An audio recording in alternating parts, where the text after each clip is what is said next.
નમસ્કાર મિત્રો, ફરીવાર સ્વાગત છે તમારો અમારી ચેનલ ગર્વો ગુજરાતમાં। આજના આ વિડીયોમાં આપણે જાણશું એ ઉલ્કાપિંડ વિશે જે આવનાર સમયમાં ગુજરાત રાજ્ય ઉપર પડશે। આ દાવો નાસાના વૈજ્ઞાનિકો દ્વારા કરવામાં આવ્યો છે। તો આજના આ વિડીયોને અંત સુધી જોવાનું ભૂલતા નહીં અને હજી સુધી તમે અમારી ચેનલ ગર્વો ગુજરાતને સબસ્ક્રાઇબ નથી કરી તો જલ્દીથી સબસ્ક્રાઇબ કરી લો અને બાજુમાં આવેલો જે બેલ આઇકોન છે તેને પણ ઓન કરી નાખો, જેથી કરીને અમે કોઈ રસપ્રદ અને નોલેજેબલ વિડીયો અપલોડ કરીએ તો તેની માહિતી સૌથી પહેલા તમને મળી જાય। તો ચાલો વાત કરીએ આવનાર સમયમાં ગુજરાત ઉપર પડવાવાળા એસ્ટ્રોઇડની। આ બ્રહ્માંડમાં લાખો કરોડોની સંખ્યામાં ઉલ્કાપિંડ ફરી રહ્યા છે જે કોઈને કોઈ ગ્રહની નજીક જાય છે અને તેની સાથે અથડાઈ જાય છે। વૈજ્ઞાનિકોનું કહેવું છે કે જ્યુપિટર ગ્રહ એટલે કે ગુરુ ગ્રહનું ગુરુત્વાકર્ષણ બળ વધારે હોવાથી ઘણા બધા ઉલ્કાપિંડો પૃથ્વી ઉપર આવતા નથી અને ગુરુ ગ્રહના વાતાવરણમાં પ્રવેશી જાય છે અને નષ્ટ પણ થઈ જાય છે।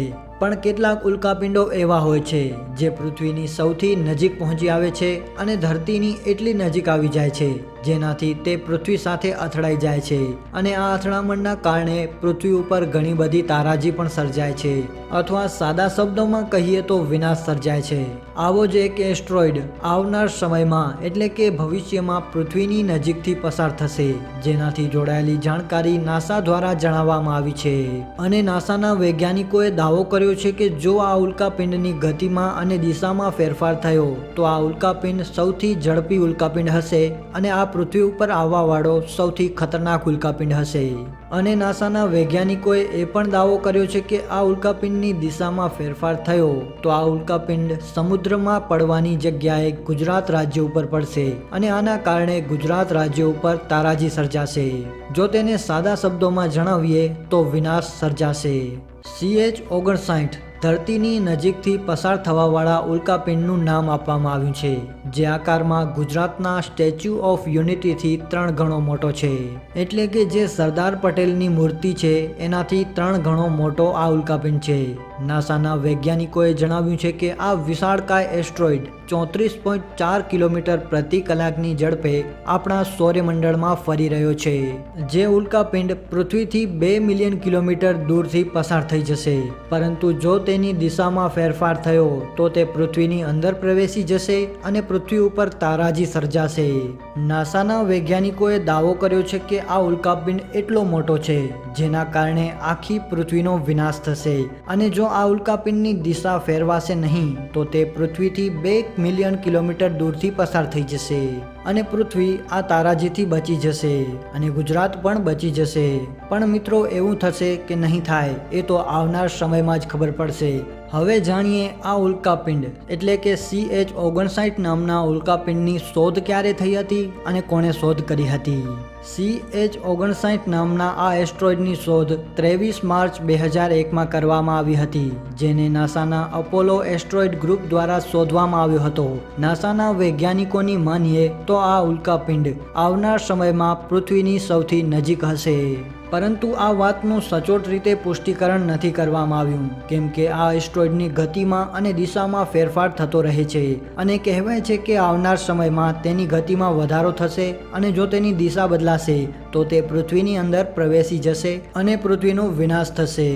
નાસાનું કહેવું છે કે CH-59 ઉલ્કાપિંડની ગતિ એટલી વધારે છે કે તે માત્ર 1 કલાકમાં પૃથ્વીનો એક ચક્કર લગાવી શકે છે। તમને જણાવી દઈએ કે આ ઉલ્કાપિંડની પૃથ્વીથી અથડાવાની સંભાવના સૌથી વધુ છે અથવા તે પૃથ્વી સાથે અથડાય નહીં એવું પણ બની શકે છે, પરંતુ એનો મતલબ એ નથી કે CH-59 નામનો આ ઉલ્કાપિંડ પૃથ્વી માટે કોઈ ખતરો નથી, કેમ કે થોડો ઘણો પણ તેની દિશામાં પરિવર્તન આવ્યો તો બધું બદલી જશે અને પૃથ્વીનો નાશ થઈ જશે। વર્તમાનમાં નાસાના વૈજ્ઞાનિકોએ આ ઉલ્કાપિંડને પૃથ્વીની સૌથી નજીક આવેલી વસ્તુઓમાં વર્ણન કર્યો છે જે કોઈ પણ રૂપમાં માનવ સભ્યતા માટે અથવા પૃથ્વી માટે ખતરો છે અને નાસાના વૈજ્ઞાનિકોએ આ ઉલ્કાપિંડ ઉપર નજર રાખીને પણ બેઠા છે, કેમ કે આ ઉલ્કાપિંડની ગતિ વધારે છે અને જો આ ઉલ્કાપિંડની દિશામાં ફેરફાર થયો તો પછી આ પૃથ્વીનો વિનાશ પણ થઈ શકે છે. હવે તમને જણાવીએ શું હોય છે આ ઉલ્કાપિંડ. એસ્ટ્રોઇડ અથવા ક્ષુદ્ર ગ્રહ નાના અથવા કોઈ નિશ્ચિત આકારના પદાર્થ હોય છે જે ધૂળ, માટી અથવા નાના પથ્થરોથી બનેલા હોય છે અને સૌરમંડળમાં લાંબી લાંબી યાત્રાઓ કરે છે. એક ઉલ્કાપિંડ પોતાની યાત્રા દરમિયાન ઘણા બધા ગ્રહોની બહુ જ નજીકથી પસાર થાય છે. એવામાં તે ગ્રહનું ગુરુત્વાકર્ષણ બળ વધારે મજબૂત હોય તો ઉલ્કાપિંડ તે ગ્રહના વાતાવરણમાં પ્રવેશી જાય છે અને જો ઉલ્કાપિંડ મોટો હોય તો તે ગ્રહ ઉપર તબાહી મચાવે છે. જો આ ઉલ્કાપિંડ નાનો હોય તો વાતાવરણમાં પ્રવેશતાની સાથે જ નષ્ટ થઈ જાય છે. પરંતુ જો આ CH-59 નામના ઉલ્કાપિંડની વાત કરીએ તો તે આકારમાં સૌથી મોટો ગ્રહ છે, એટલે કે ઉલ્કાપિંડ છે અને આ પૃથ્વીના વાતાવરણમાં પ્રવેશશે ત્યારે નષ્ટ નહીં થાય પરંતુ પૃથ્વીને જ નષ્ટ કરી નાખશે. આપણા સૌરમંડળમાં પૃથ્વી સિવાય ગુરુ ગ્રહનું ગુરુત્વાકર્ષણ બળ વધારે મજબૂત છે, તેથી ઘણા બધા ઉલ્કાપિંડો તેની તરફ ખેંચાઈ જાય છે.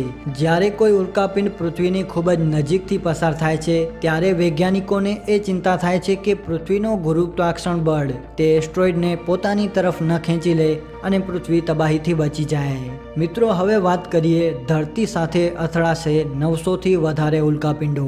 ભલે વીતેલા વર્ષોમાં કોઈ પણ વિશાળ ઉલ્કાપિંડ પૃથ્વી સાથે અથડાયો નથી, પરંતુ એનો મતલબ એ નથી કે ખતરો ટળી ગયો છે. જો તમને વધારે જણાવીએ તો યુરોપિયન સ્પેસ એજન્સીએ એ કહ્યું છે કે આવવાવાળા 100 વર્ષોમાં પૃથ્વી સાથે 900થી વધારે ઉલ્કાપિંડો અથડાશે.